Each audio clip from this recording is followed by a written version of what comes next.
Good morning class. संकल्प classes के YouTube channel पर आपका हार्दिक स्वागत है। आज करंट अफेयर का वापस चालू करते हैं अपन।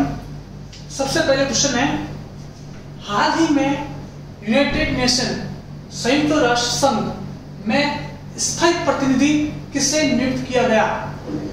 क्या होता है कि हर एक देश यूनाइटेड नेशन संयुक्त राष्ट्र संघ में अपना एक प्रतिनिधि भेजता है, जो क्या करता है, संयुक्त राष्ट्र संघ में उसकी अपनी बात रखता है कि साहब भारत का क्या पक्ष है किसी मुद्दे पर लेकर।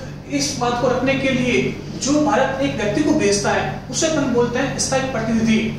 वर्तमान में जो स्थायी प्रतिनिधि नियुक्त किए गए हैं वह है T.S.. Tirumurti.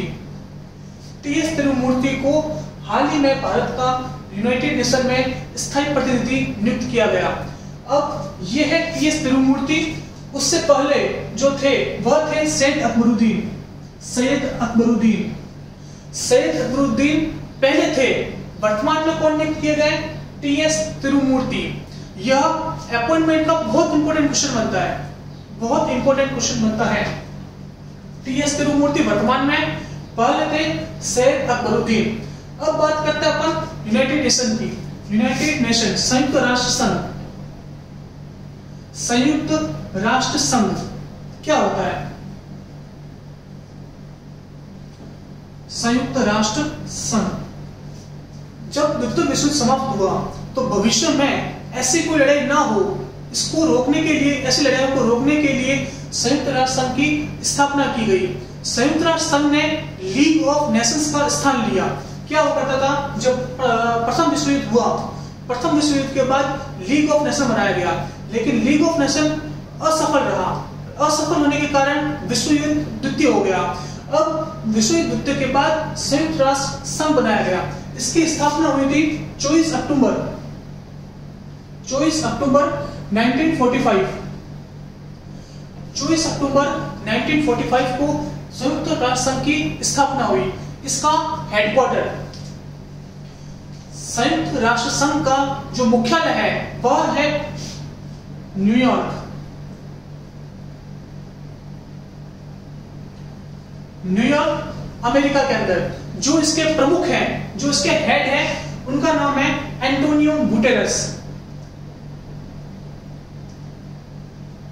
Antonio Guterres. Antonio Guterres संयुक्त राष्ट्र संघ के प्रमुख हैं और यह पुर्तगाल से संबंधित है। पुर्तगाल के रहने वाले एंटोनियो गुटेरेस संयुक्त राष्ट्र संघ के प्रमुख हैं। ठीक है, चलते हैं अगले क्वेश्चन की तरफ। मनरेगा के तहत रोजगार देने में राजस्थान का कौन सा स्थान है? मनरेगा मतलब MGNREGA। मनरेगा के तहत रोजगार देने में राजस्थान का दूसरा स्थान है। पहला कौन है? पहला है छत्तीसगढ़। पहला कौन है? पहला है छत्तीसगढ़। पहला छत्तीसगढ़, दूसरा राजस्थान और तीसरा कौन सा है? तीसरा है उत्तर प्रदेश। तीसरा उत्तर प्रदेश।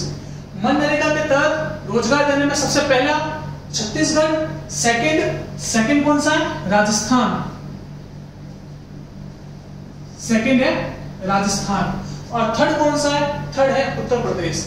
अब देखो, सबसे पहले मनरेगा की फुल फॉर्म। मनरेगा मतलब Mahatma Gandhi national rural employment guarantee act, यह इसकी फुल फॉर्म है। महात्मा गांधी राष्ट्रीय ग्रामीण रोजगार गारंटी कानून। क्या फुल फॉर्म है इसकी? Mahatma Gandhi national rural employment guarantee act. हमारे संविधान में सभी को एक स्वतंत्रता दी गई है, सभी का एक कर्तव्य दिया गया है। सरकार को डीपीएसपी के अंतर्गत सरकार का यह दायित्व है कि वह सबको रोजगार उपलब्ध करवाए। क्या है? Right to work.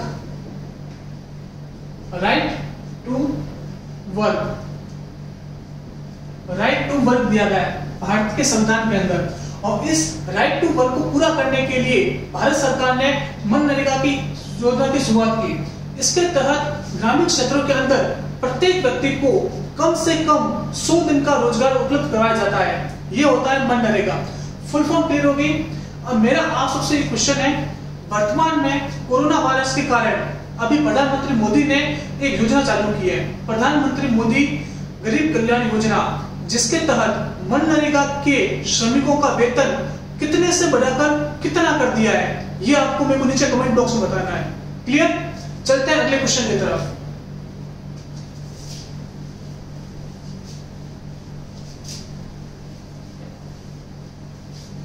समझ में आएगा क्वेश्चन में क्या बोला है?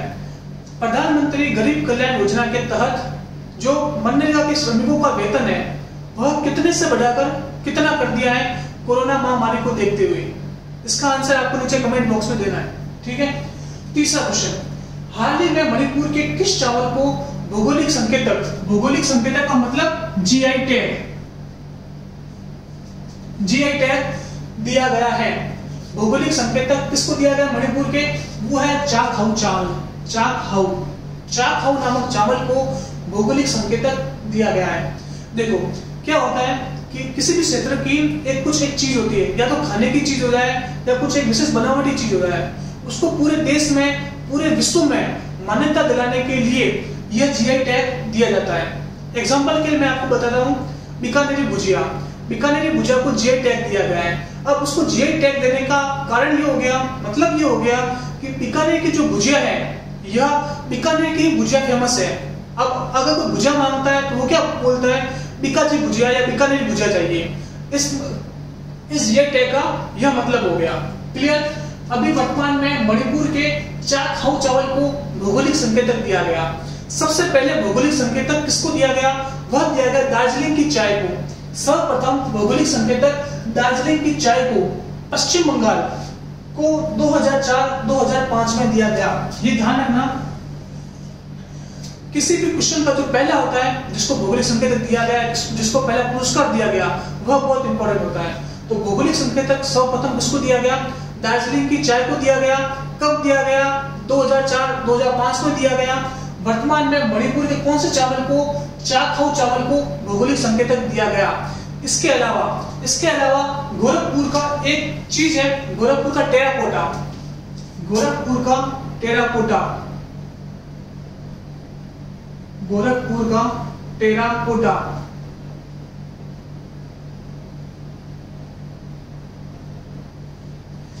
गोरखपुर के टेराकोटा को भी भौगोलिक संकेतक दिया गया।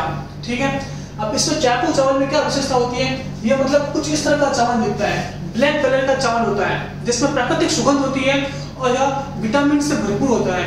इस कारण एक विशेष तरह के चावल होने के कारण मणिपुर के इस चाकू चावल को भौगोलिक संकेतक दिया गया।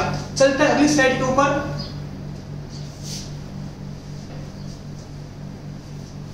देखिए इसमें राजस्थान की जिस चीज को भौगोलिक संकेतक दिया गया है उन सब का मैंने एक टेबल लेकर आया हूं, ये आपको दिमाग में याद रखनी है। राजस्थान के किसी भी एग्जाम के अंदर इसमें पूछा जा सकता है कि यह चीज कहाँ की प्रसिद्ध है। सबसे पहले आता है कोटा डोरिया कहाँ का है? कोटा का। कोटा का। ब्लू पोट्री, यह तो पता नहीं कितने एग्जाम के अंदर पूछा गया है, बहुत इंपॉर्टेंट है। ब्लू पोट्री जयपुर की। तीसरा मोरेला क्लेवर्क, मोरेला नाथ द्वारा राज संबंध का है। तीसरी कठपुतली, मतलब राजस्थान के अंदर, मतलब इसका जो जीआई टैग दिया गया है वो पूरे राजस्थान राज्य को दिया गया है। कठपुतली राजस्थान की। सांगानेरी हैंड ब्लॉक जयपुर की। बीकानेरी भुजिया भी बहुत इंपॉर्टेंट है, यह बीकानेर की। उसके बाद Bagru hand block print Jaipur. Thewa art भी काफी बार क्वेश्चन पूछा जाता है। एलडीसी के अंदर एक बार क्वेश्चन पूछा गया था कि थेवा आर्ट राजस्थान में से कौन से जिले की प्रसिद्ध है, तो आ जाएगा प्रतापगढ़। उसके बाद मार्बल मकराना भी है, मकराना नागौर। ये सब जीआई टैग है जो राजस्थान के चीजों को दिए गए हैं, आपको इनको कंठस्थ करना है। क्लियर? चलते हैं अगले क्वेश्चन की तरफ।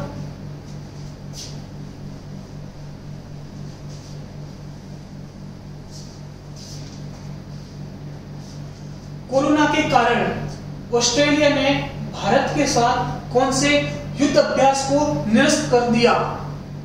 कोरोना के कारण ऑस्ट्रेलिया ने भारत के साथ कौन से युद्ध अभ्यास को निरस्त कर दिया? इसका आंसर है pitch black. Pitch black Bharat और ऑस्ट्रेलिया के बीच में एक युद्ध अभ्यास होता है और यह हर 2 साल में एक बार होता है। हर 2 साल में एक बार, हर 2 साल में एक बार होता है। क्लियर? हर 2 साल में एक बार होगा। क्या नाम है? Pitch black. किसके बीच में? भारत और ऑस्ट्रेलिया के बीच में। क्लियर बात? अब ऑस्ट्रेलिया के बारे में पढ़ते हैं। ऑस्ट्रेलिया की राजधानी क्या है? कैनबरा। ऑस्ट्रेलिया की राजधानी कैनबरा। और ऑस्ट्रेलिया के प्राइम मिनिस्टर स्कॉट मॉरिसन। क्या नाम है? Scott Morrison. स्कॉट मॉरिसन, यह ऑस्ट्रेलिया के प्राइम मिनिस्टर स्कॉट मॉरिसन और राजधानी कैनबरा। इसकी मुद्रा क्या है? आपको नीचे कमेंट बतानी है। 2 क्वेश्चन दिए हैं, एक तो मनरेगा से संबंधित हो गया और दूसरा ऑस्ट्रेलिया की मुद्रा। नीचे कमेंट बॉक्स में आपको बतानी है। क्लियर? अभी तक जो भारत जिन देशों के साथ युद्ध अभ्यास करता है, भारत जिन देशों के साथ युद्ध अभ्यास करता है, इसके टेबल ये रहे। आपको मेन सारी टेबल दे दी है, इसको याद करना है। सबसे पहले है युद्ध अभ्यास। एक्सरसाइज का नाम ही युद्ध अभ्यास है। किसके बीच में होती है? इंडिया और यूएस के बीच। एक्यूवरीन इंडिया और मालदीव के बीच। अगली ऑसिंडेक्स मतलब ये यूएस का मतलब क्या हो गया? ऑस्ट्रेलिया। आई मतलब इंडिया और ईएक्स मतलब एक्सरसाइज। ऑसिंडेक्स किसके बीच में होती है? इंडिया और ऑस्ट्रेलिया के बीच।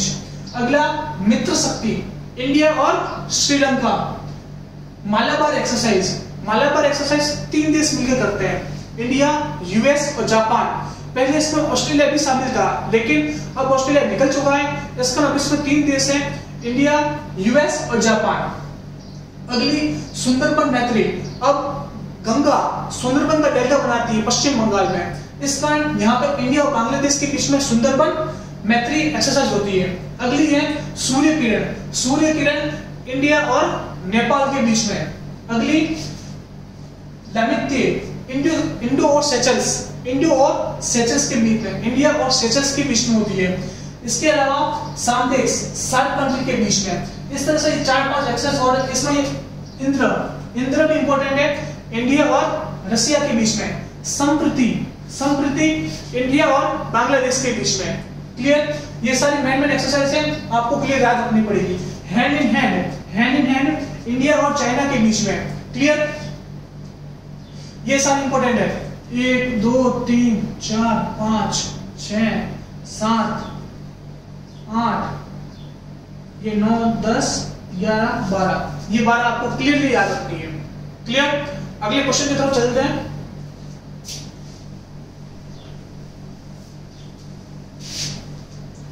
बहुत ही शानदार क्वेश्चन है। राष्ट्रीय पंचायती राज दिवस कब मनाया जाता है? पंचायती राज दिवस। देखिए, हमारे भारत के अंदर 3 तरह की सरकार होती है। एक तो सबसे पहले केंद्र सरकार, जो दिल्ली में बैठकर पूरे देश पर अपना शासन चलाती है। दूसरा राज्य सरकार, जो उस राज्य की राजधानी में बैठकर उस राज्य पर शासन चलाती है। और तीसरी पंचायती राज को अपन लोकल गवर्नमेंट भी बोलते हैं। स्थानीय सरकार है जो किसी गांव में बैठकर स्थानीय मुद्दों को हल करती है। इन 3 तरह की सरकारें होती हैं, जिसमें जो तीसरी सरकार है पंचायती राज, जो पंचायती राज सरकार है, उनका एक दिवस होता है राष्ट्रीय पंचायती राज दिवस। यह हमेशा 24 अप्रैल को बनाया जाता है। सबसे पहले जो पंचायत की स्थापना हुई थी वह राजस्थान राज्य में हुई। जिला नागौर था और गांव बगदरी था। ठीक है, सबसे पहले पंचायत की स्थापना राजस्थान राज्य में हुई, गांव बगदरी और जिला नागौर। सबसे पहले यह स्थापना की किसने? तो उस टाइम के तत्कालीन प्रधानमंत्री पंडित जवाहरलाल नेहरू ने इसका उद्घाटन किया। कब किया? गांधी जी की जयंती पर 2 अक्टूबर 1959 को इसका उद्घाटन किया। क्लियरली ये बात मैंने यहाँ पे लिखी हुई है। स्वतंत्रता के बाद राजस्थान पहला राज्य बना जहां पर पंचायती राज का शुभारंभ हुआ। इस योजना का उद्घाटन प्रधानमंत्री नेहरू ने 2 अक्टूबर 1959 को बगदरी गांव नागौर से किया। क्लियर?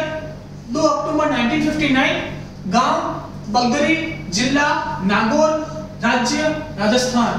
इस तरह से बगदरी पहला गांव, नागौर पहला जिला और राजस्थान पहला राज्य बना जहां पर पंचायत की स्थापना हुई।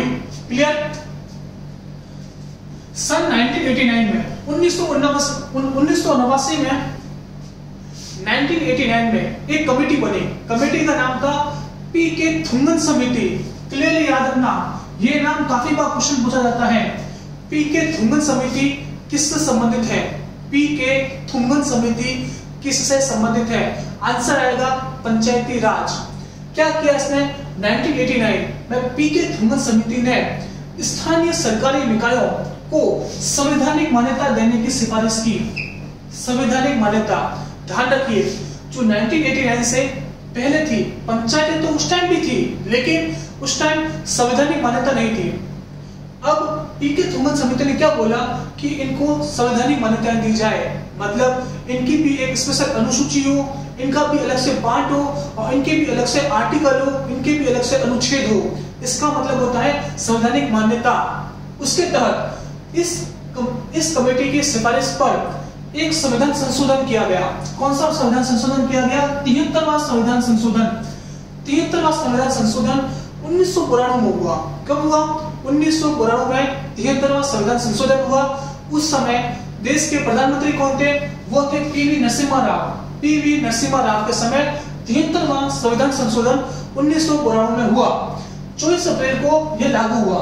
24 अप्रैल 1993 को यह लागू हुआ। इसी कारण 24 अप्रैल को राष्ट्रीय पंचायती राज दिवस मनाते हैं। 24 अप्रैल यह यहां से आया है। 24 अप्रैल को राष्ट्रीय पंचायती राज दिवस मनाते हैं। और इस संविधान संशोधन के फलस्वरूप भारत में संविधान में भाग 9 और अनुसूची 11 शामिल हुई। क्लियर? देखिए, राष्ट्रीय पंचायती राज दिवस 24 अप्रैल। सबसे पहले पंडित जवाहरलाल नेहरू ने 2 अक्टूबर 1959 को नागौर जिले में राजस्थान राज्य में बगदरी गांव में पंचायत की शुरुआत की।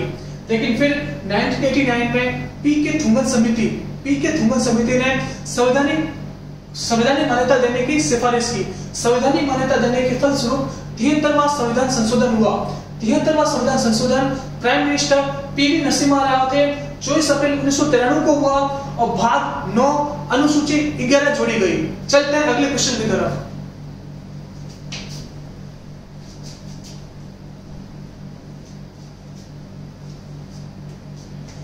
कोविड-19 के उपचार के लिए प्लाज्मा थेरेपी शुरू करने वाला पहला सरकारी अस्पताल कौन सा है?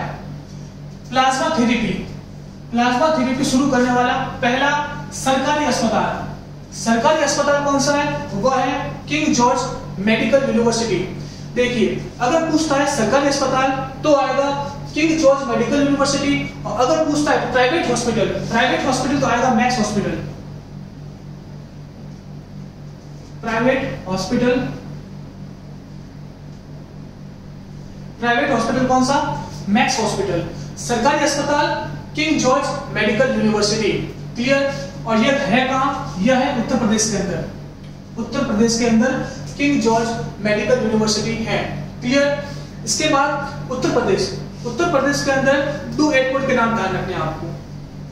2 एयरपोर्ट हैं। 2 एयरपोर्ट कौन कौन से एयरपोर्ट हैं? सबसे पहला चौधरी चरण सिंह एयरपोर्ट। चौधरी चरण सिंह एयरपोर्ट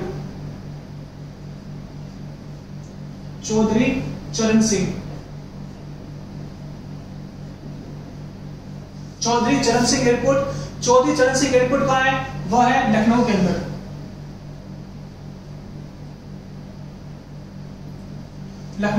और दूसरा एयरपोर्ट है वह है लाल बहादुर शास्त्री एयरपोर्ट।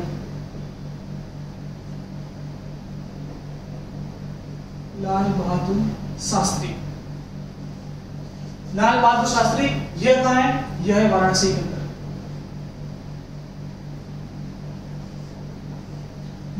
अंदर। लाल बहादुर शास्त्री एयरपोर्ट और चौधरी चरण सिंह एयरपोर्ट लखनऊ उत्तर प्रदेश के अंदर। ठीक है?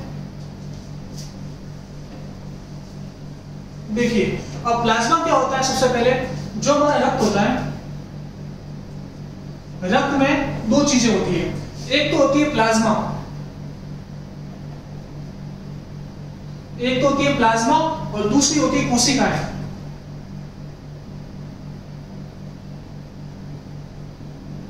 कोशिकाएं, जो कोशिकाएं होती हैं वह तीन तरह की होती है। कौन कौन सी? आरबीसी, डब्ल्यूबीसी और तीसरी होती है प्लेटलेट्स।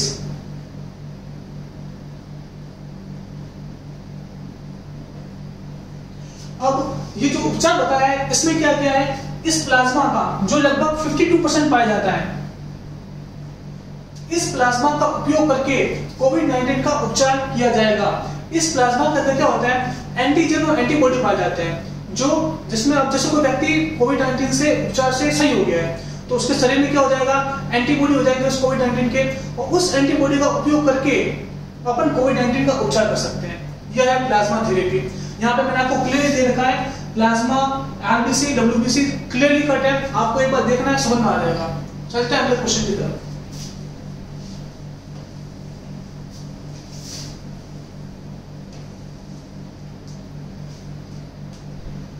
हाल ही में संविधान की आधारभूत संरचना के कितने साल पूरे हुए हैं? आधारभूत संरचना के कितने साल पूरे हुए? तो आ जाएगा 47 साल। देखिए सबसे पहले इसको समझते हैं, हुआ क्या था कि एक बार केशवानंद भारती वर्सेस केरल राज्य केस हुआ। केशवानंद भारती वर्सेस केरल राज्य, केशवानंद भारती वर्सेस केरल राज्य।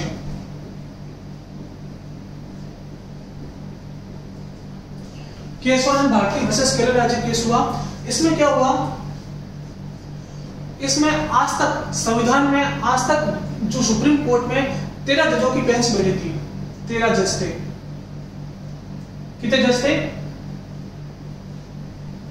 13 जज की बेंच बैठी थी, जो आज तक और कभी नहीं बैठी। 13 जजों की बेंच बैठी, उसमें जो चीफ जस्टिस थे, मुख्य न्यायाधीश, वो मुख्य न्यायाधीश कौन थे? सीकरी।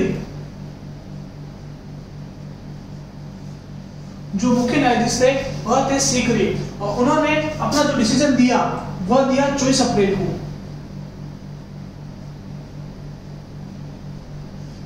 देखिए एक केस हुआ था केशवानंद भारती वर्सेस केरल राज्य। केशवानंद भारती क्या है? केशवानंद भारती एक मठ था केरल राज्य के अंदर, एक मठ था, हिंदू मठ था। तो उसने केरल राज्य पर केस कर दिया, और उस केस में 13 जजों की एक बेंच बैठी, 13 जजों की एक बेंच बैठी। उसको लीड कर रहे थे, उसके जो मुख्य थे वह थे जस्टिस सीकरी, और उन्होंने अपना डिसीजन दिया, वो दिया 24 अप्रैल 1973 को। अब डिसीजन दिया क्या? डिसीजन यह दिया कि संसद संविधान के मूल अधिकारों में परिवर्तन कर सकती है। ध्यान से सुनना, संसद संविधान के मूल अधिकारों में परिवर्तन कर सकती है, लेकिन संसद संविधान की आधारभूत संरचना से कोई खिलवाड़ नहीं कर सकती। क्या डिसीजन दिया? संसद संविधान में मूल अधिकारों में परिवर्तन कर सकती है, उनको संशोधित कर सकती है, लेकिन संसद संविधान की आधारभूत संरचना को परिवर्तित नहीं कर सकती, उसके साथ छेड़छाड़ नहीं कर सकती। और इस डिसीजन को लैंडमार्क डिसीजन देते हुए आज इस आधारभूत संरचना को 47 साल पूरे हुए हैं। कितने साल पूरे हुए हैं?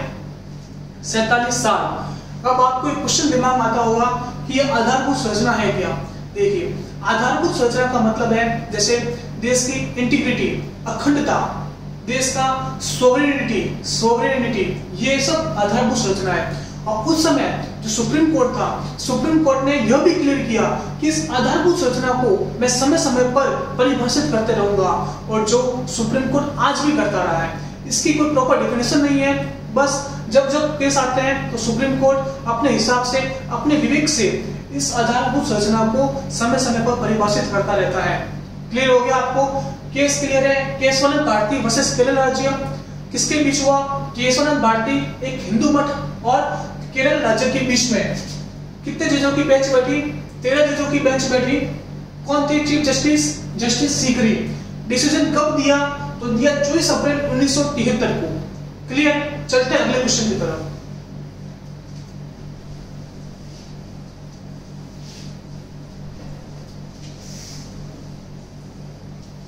भारत ने ऑपरेशन संजीवनी के तहत किस देश को मदद दी है? ऑपरेशन संजीवनी के तहत मदद दी है मालदीव को।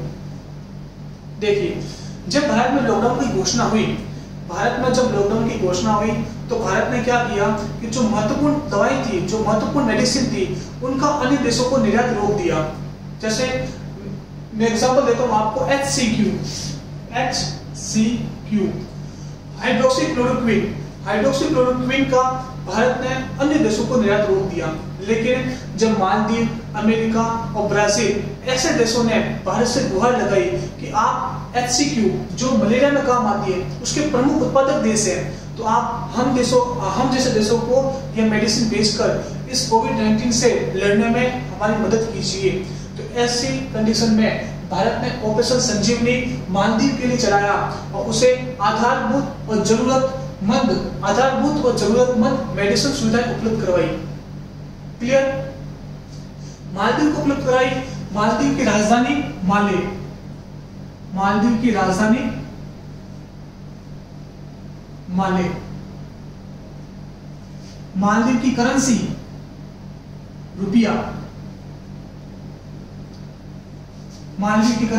रुपया, और मालदीव की प्राइम मिनिस्टर मोहम्मद सोलेह।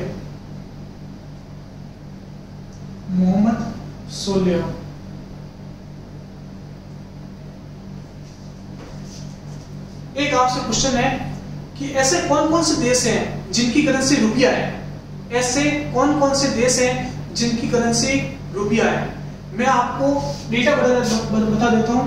8 देश हैं, ऐसे 8 देश हैं जिनकी करेंसी रुपया है। अब आपको 8 देशों के नाम सर्च करना है और नीचे कमेंट में बताना है कि वो 8 देश कौन कौन से हैं।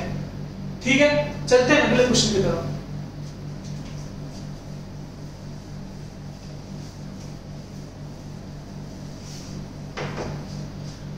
वी विल विन, हम जीतेंगे अभियान कौन सी खेल संस्था के द्वारा स्वास्थ्य कर्मचारियों के लिए शुरू किया गया? वी विल विन, हम जीतेंगे, वी विल विन किसने शुरू किया? तो शुरू किया फीफा ने। फीफा का हेडक्वार्टर ज्यूरिक, स्विट्जरलैंड।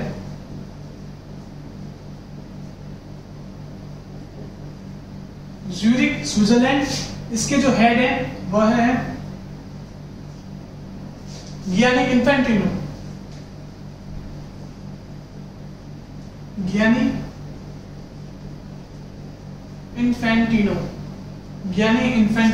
ठीक है, हेडक्वार्टर ज्यूरिक स्विट्जरलैंड, जो हेड है वो है गियानी इन्फेंटिनो।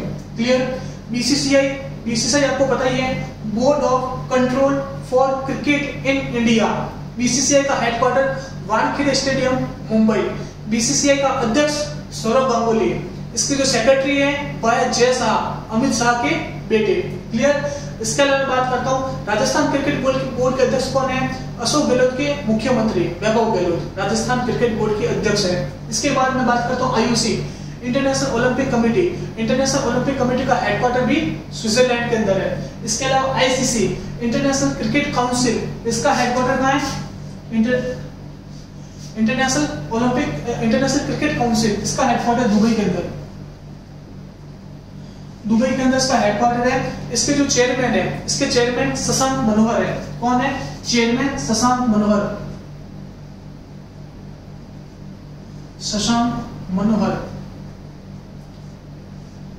मनोहर इसके चेयरमैन है। और जो इसके सचिव है या चीफ एग्जीक्यूटिव ऑफिसर बोलते हैं इसको, सीईओ, इसके सीईओ है वो है मनु सहानी।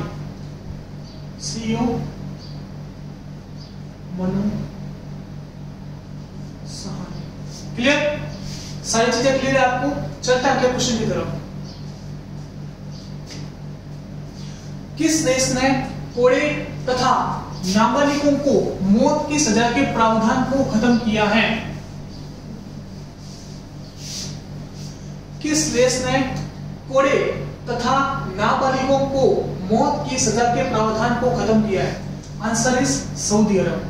देखो, सऊदी अरब हाल फिलहाल में बहुत चेंजेस कर रहा है। सऊदी अरब बहुत चेंजेस कर रहा है, जिसमें उसने सबसे पहले महिलाओं को गाड़ी देने की सुविधा, गाड़ी चलाने की सुविधा प्रदान की। इसके अलावा उससे पहले महिलाओं को सिनेमा के अंदर एंट्री बैन थी, लेकिन सऊदी अरब ने यह प्रावधान भी खत्म किया और महिलाओं को सिनेमा के अंदर भी एंट्री दी।